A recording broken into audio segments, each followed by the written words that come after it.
Shalom again, everybody. Ariel Tzadok here from the KosherTorah School, found online at www.koshertorah.com.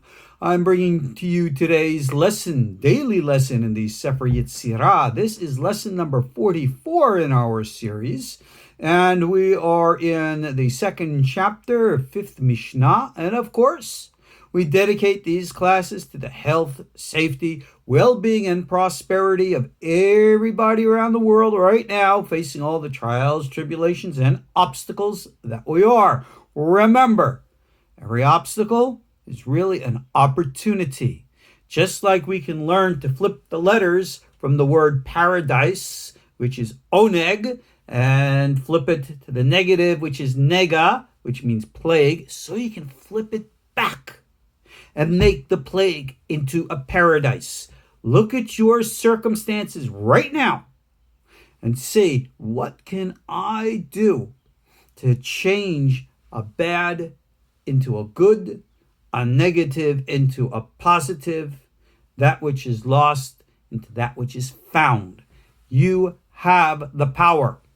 Now just remember, this power is not magic. It's not hocus pocus. One of the major problems, again, with the Sefer Yetzirah, as well as all expressions in Torah mysticism, which today they call Kabbalah Ma'asit, which means functional Kabbalah, and they translate this so wrongly as magic. That we can call upon the names of angels or call upon the names of God, and all of a sudden, poof, everything magic happens. Well, let me tell you, that's not how it works. For those of you who are familiar, there's what we call a 42-letter name of God. There is a 72 triad name of God. And this is actually, that one, the 72, has actually become popularized. And I see all kinds of, shall we say, innovative interpretations of that available on the internet today. I've seen these groups, these individuals that come out and say, take a look at this 3-letter triad, visualize it, and it means health, or this one means wealth, or this one means, I don't know, whatever. You know what? Remember the old saying attributed to P.T. Barnum, the founder of the old Barnum and Bailey Circus? The sucker is born every minute. Well, you know what? You're going to believe whatever you want to believe, and that's fine. But just because you believe something to be true doesn't make it true. Now, that is a controversial statement because without belief and faith as your foundation, you will never be able to materialize it into reality. So, how do I cut the legs out from the reality and then expect you to build it? Because you got to understand, discern what we call hamabdil ben kodesh lechol, between the sacred and the profane. And that is what I want to describe to you in this Mishnah. So, some ways of introduction. Let's get into this. Faith, emunah, right? Belief in what you really hold to be true. This is the foundation of life.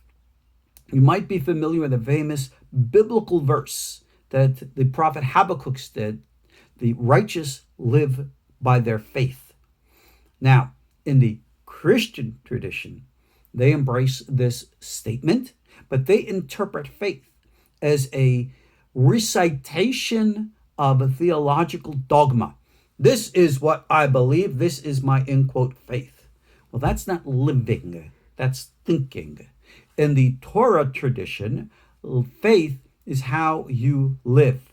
So, for example, if you believe that you got to move forward through the waters blocking your way, you go into them till you're neck high, and then God parts the sea. That's actually a midrash, a story, that's told that Moses, you remember, parted the sea for the Egyptians. Well, it wasn't parted quick enough. And then the leader of the tribe of Judah, Nachshon ben Aminadab, said, this has got to happen. It just has to happen. I got to believe. Walked into the waters until it got up to his neck, they said, and then it parted. Now, I don't know if that's history or not. It doesn't matter. It's an example of a truth. So, when you have emunah, faith, like Habakkuk. Matter of fact, the Talmud itself, in Tractate Makot, states something very interesting. It says, if you want to sum up the entire Torah, all the 613 commandments, the laws of the Sabbath, and the kosher, and the this, and the that, sums it up into one statement, and that statement is Habakkuk. The righteous live by faith. Live, live, live. Actions, doing. This is a Jewish concept. Yeah, and it even fell into the Christian tradition through their book of James. Remember, he was originally Yaakov before he became their James. And he said faith without works is dead. Now, that's a Jewish concept, so I don't mind presenting it here. Or again, building bridges, that's what KosherTorah is all about. But again, to understand what it means. So, if and when you're looking at one of these like triads that you see on the internet, and you say, yeah, I'm going to wish. Well, that's all well and good. But think about this. You're hungry, God forbid. You're empty stomach, you have no food. And you're going to visualize in your mind having a beautiful meal. Well, that actually might work in your mind to make you less hungry. But I don't think it's going to actually work to make your body full. What do you think of that? Am I right? Did you know there's actually a form of Jung, which is performed in the Orient, in which they could learn to literally absorb the life force out of the universe, and they don't take in any physical substance whatsoever? I've actually met only one person, a medical doctor, who claims he hasn't eaten anything in 5 years. Very thin, but very powerful. Is that true? I haven't witnessed. I can't tell you. But that is the claim. Now, if there is any actual truth to that, as these individuals do claim, well, then this is the foundation, emunah, of how it works. But then again, they do all kinds of other meditative rituals, so don't try that at home. You try to go 5 years without food, you're going to be dead in 5 weeks. All right, so let's not go there. But at the same time, let's recognize we have a power within us that literally can take even that which is imaginary and unreal and make it real. Not that it itself is real, but the power within you is real. So I've actually seen people, discussed this with many people, who believe all kinds of crazy ideas and stuff, and it works for them. Because their faith, which is like the light of the sefirot blimah, materializes in the form of their ideas, which is what their faith is. And that's the vessel created by the letters. The letters, of course, creates the concept and structure of the mind. So, light within energy, and it materializes this. So what forms can we possibly create with this? And the answer obviously is everything. Now, let me read to you this Mishnah and put this all together. Mishnah 5 states, Ketzad. It begins with the word how, because it's actually a continuation of our previous Mishnah. If you remember, we said all the letters had to be in specific combinations and the like. How? Now you understand the continuity. Tzarafan, Shakalan, Hamiran. 3 different forms. Remember we had 5 different forms in the last one, the Hakika and the Chatsiva? Well, we've already done that. We've already taken the mental construct and formed it. Now we have to be a little bit more creative with it. So we're going to permutate. We're going to weigh and measure things. These are words to help us describe discernment, clarity, defining. So if and when you have faith in a thing, and that faith, let me rephrase, the thing itself might be false. Well, look at the history here. Many people in religion, for example, have always believed in false gods. What is a false god? It is a myth that's been embellished to a truth and has no historical or realistic validity to it, outside of the mind of the individual. And because inside the mind of the individual it is that powerful and strong, Then the sefirot blimah power imbues it, like we said, the vessel, and makes it alive. So that vessel of which we're talking about here, we have to measure it, weigh it. We create it, which is called the tziruf, the permutation. And how do we create vessels? The text says, Aleph im kulan v'kulam in Aleph, bet im kulan v'kulan bebet. We take all the letters and we combine them with all the others. That was the form and the structure that we discussed in our previous class. You remember we went through all those combination letters, the 22 letters, and we said that that was only for the beginning of Aleph, and then we could do that 20 times over, with beginning with each letter, 22 times 22. And we embellish this all. We can make it 5 times that, 22 times. We can come up with thousands and thousands and thousands of combination possibilities. Now, all these possibilities are giving us is just, if you will, combinations of sounds, right? I can put an A with a B and a C. I could put an A and a B and a G. I could put an A with an M and a T. I could put together CATDOG. I could put together all the letters, create all the different sounds in all the different languages. Good. So I have all these different forms. I have all these different sounds. You're going to sit and scratch your head and say, gee whiz, that's all really like, cool and groovy. Who cares? What do I need it for? What good is it going to do me? All right. Here we're talking about what? Faith and making things real. And all I'm talking about is blah, blah, blah, blah sounds. What's the connection? If you don't make it real, then you're dealing with the unreal. And our world is in full of the unreal today. Read the news every day. So it's more and more unreal as it goes. All right?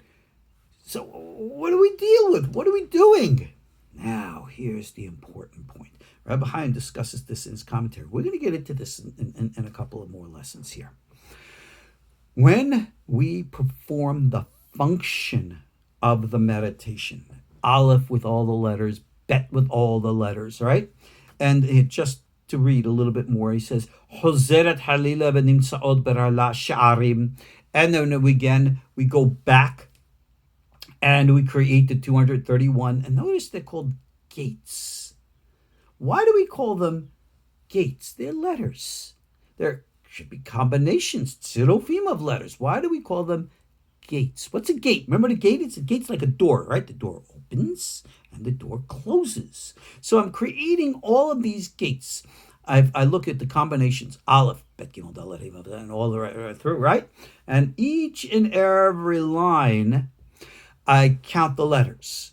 Well, if you put them all together, front and back, you're not going to have 231. You're actually going to have double that. And if you count the original Aleph, instead of having 231, you'll actually have 462, which actually becomes 464, because I said you had the Alephs. And that, curiously, Reb Chaim brings down, is the numerical value of the Hebrew word nativ. Remember the netivot peleot chochmah that we spoke about way back in the beginning? A nativ is that private path, that unique expression, which is absolutely right and correct for you. Now, interesting statement I remember learning in my days and studying Jungian psychology and psychoanalysis.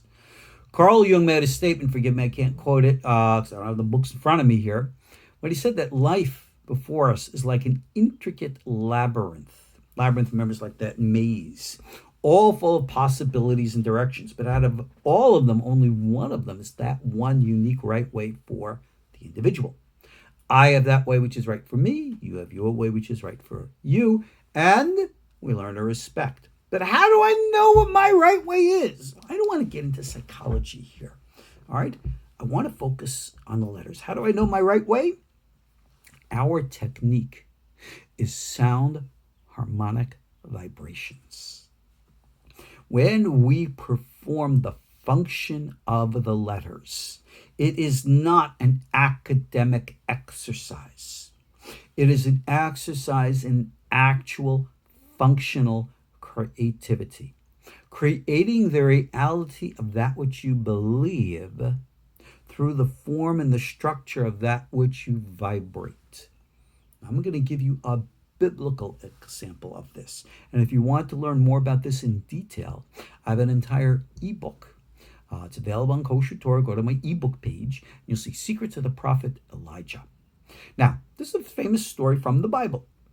Elijah, of course, went to the wicked kingdom of northern Israel and said, because your sins, no rain for 3 years. Fine, no rain for 3 years. It's pretty slick that he's able to say that, and it happened, right? Well, he said, it's prophecies from God. Yeah, cool, groovy. But now, the rest of the story. 3 years ends, time for rain to come. No rain. So what does Elijah do? He prays. Doesn't rain. He goes to his servant and he says, all right, go down there and look up at the clouds. Do you see any rain? Not yet. Goes back and prays some more. Any rain yet? A little cloud on the horizon. Goes back. Any rain yet? It's starting to get cloudy. Prays again. Downpours. Now, ask yourself, what the heck is Elijah doing? He's got to pray over and over and over again for what?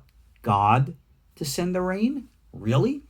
God really what? Has a hard time hearing? Or Elijah's not sincere enough in his prayers? So think about it like this, okay? Dear God, give me. It's not there. Oh, please, please, please give me. It's still not there. Please, please, please, give me. Something's there. Oh, please. Really? What do you think? You're bribing God? God needs you to nag him? It's like, you call him Heavenly Father, but you're supposed to be like a little naggy child. Gimme. What do you think? God is like Santa Claus? If you're good, you get it. If not, you get a bag of coal kind of stuff. Come on, let's put our mythologies behind us here. Again, in the ebook, I elaborate on this if you want to check it out. There's no link on the line. Just go to the KosherTorah page. Elijah created the rain using this technique. When he says he's praying, he goes into a specific mode of meditation. We call it the prophetic position. I can't actually demonstrate it on the video here, but like you're getting down, curled into a ball, your hands are in a specific way, and your body becomes the conduit for generating the sefirot blimah energy through your reverberatory sound. And in quote, like God, your sound creates the reality that you seek through the sefirot blimah energy. What do we call that again? That's right, faith. Yeah. So Elijah went into his meditative position, did the vibrational energy, and looks up. And he says to his servant, any rain yet? Not yet. He has to go back, do it again, generate more. He's focusing, and using modern terms, focusing the chi, focusing the orgone, generating it, creating it. Well, it's actually out there in the universe, but he's congealing it, and then he's going to project it into the form. He has to take the letters Gimel and merge it with the letter Mem and the letter Shin, but he's got to get it in the right order. So the Gimel has to come first, the Shin has to come second, the Mem has to come, and then you get Shem. And the vowels have to be right. And he permutates it with specific forms of letters and the like. This is the system. This is the structure. This is, if you will, the foundational form of the meditative system of the Sefer Yetzirah. And just like Elijah the prophet could use this, as he did, as we see in the Bible, to create rain, that's pretty slick.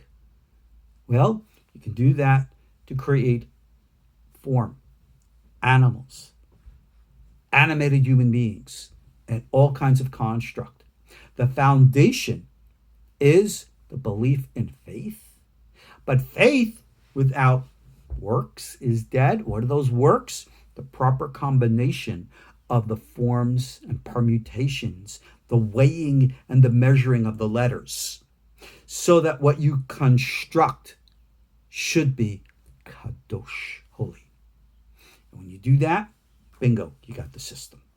All right, we'll pick up on this and continue in our next few classes. Ariel Tzadok here from the KosherTorah School, KosherTorah.com. Check out our courses. Check out that Elijah eBook. It's waiting for you. I'll see you all next class. Shalom.